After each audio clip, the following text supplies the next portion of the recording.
So we've picked up a win here today, but today, was it more important that the result rather than the performance? I would say so, yeah. I mean, obviously, going back a couple of steps, we weren't happy with the performance at the Welders. Performance was slightly better at Newington. Last Saturday in the Irish Cup wasn't much better.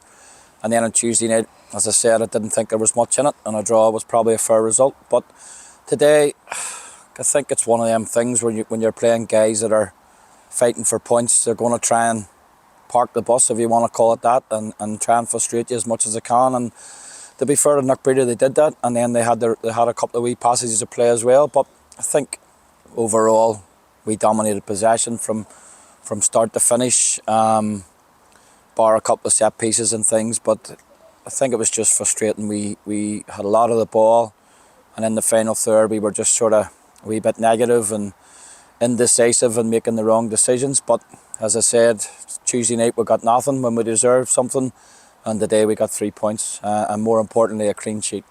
And the last 3 games we haven't had the best of luck. We've won today, but there's times I felt as it went on, Breda looked like they would be happy with the point. Does that make it hard to play against, to break them down?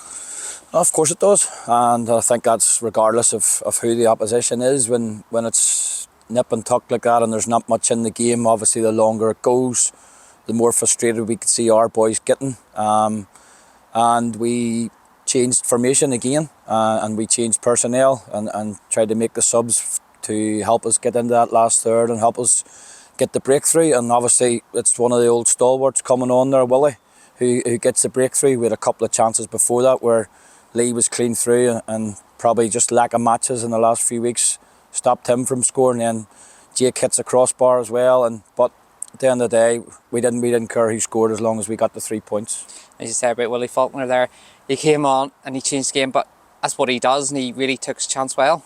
I think that is. Willie's a great character in the dressing room, and obviously he's a professional. He's been about a long time, but his experience and able to put the foot on the ball and dictate things in the last third, it's suiting him. Can he play back-to-back 90s? Probably not, but I think he's the first to admit that.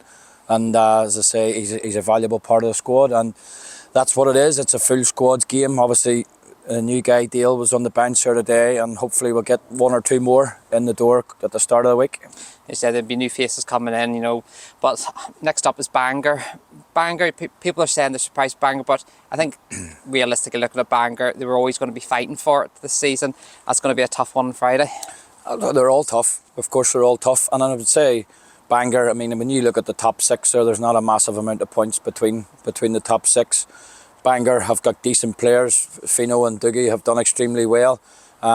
Winning promotion last year and straight up, and they're in the round of mix as well. So there's no easy games, and Bangor under the lights on Friday night.